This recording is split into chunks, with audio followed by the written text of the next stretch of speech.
You know, land tenure and stewardship, those are kind of strange things to the Lakota, because our place on this earth, it goes back to a time of the Great Race, one of our creation stories.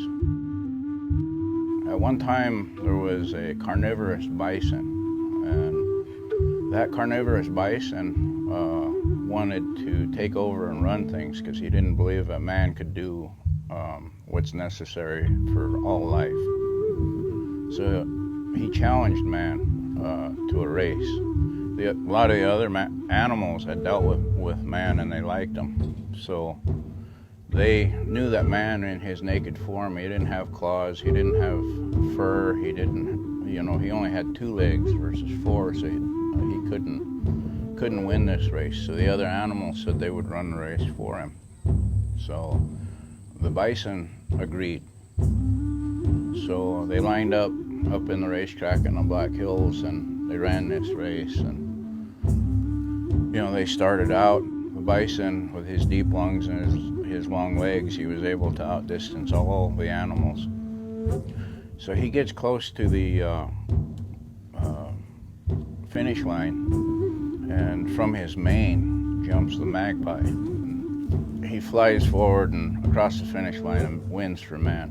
Now, there was a tenet created at that time, and that tenet was that man, all the other animals that supported man and helped him win that race, we have a duty to take care of this place. So we become caretakers. As stewards of the land, Brian Deans and his network of friends work to employ the practice of permaculture to build structures and grow food.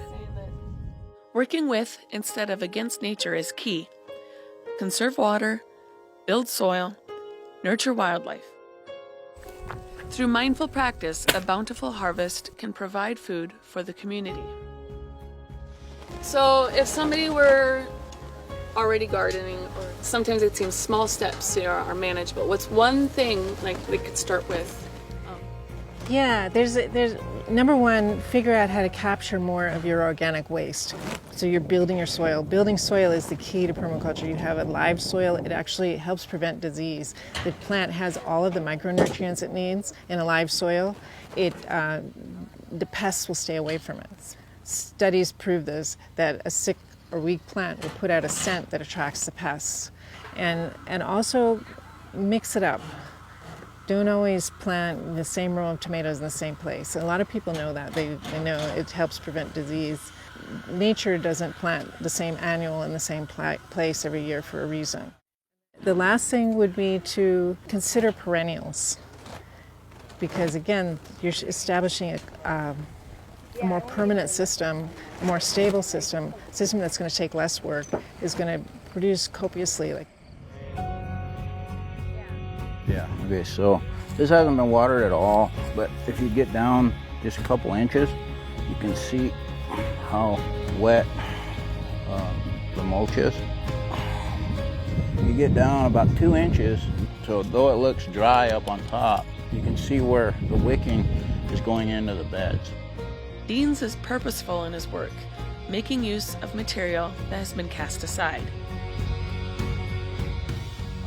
This was all repurposed materials.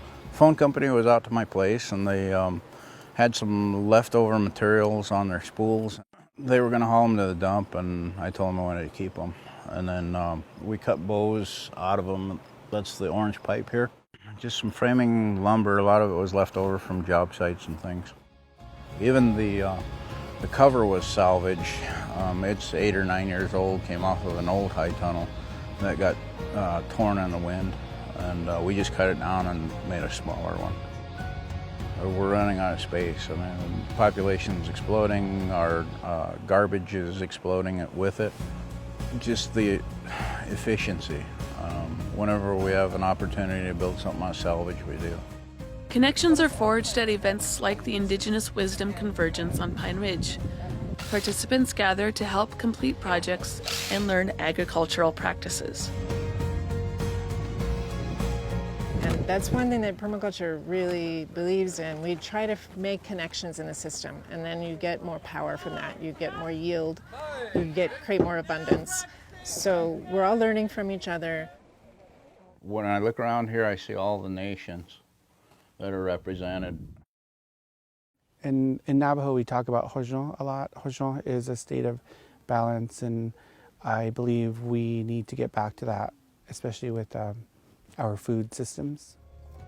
As Indigenous people, we're very in tuned with the holistic system of not just the human body, but everything. The therapy that happens when you're out tending the plants is that it affects your mental body, which of course corresponds to your spiritual body, and those in turn affect your physical body. It's just these loops of information that happen everywhere with the plants, with the person, with the land, with the air, with everything. That's what I love about permaculture, is that it takes you out of a linear thought pattern. Lakota way we say it, mitakoyase, we're all related. When we say mitakoyase, we are all related, this isn't just for the two-legged, it's the four-legged and the flyers and all the animals and all the creation.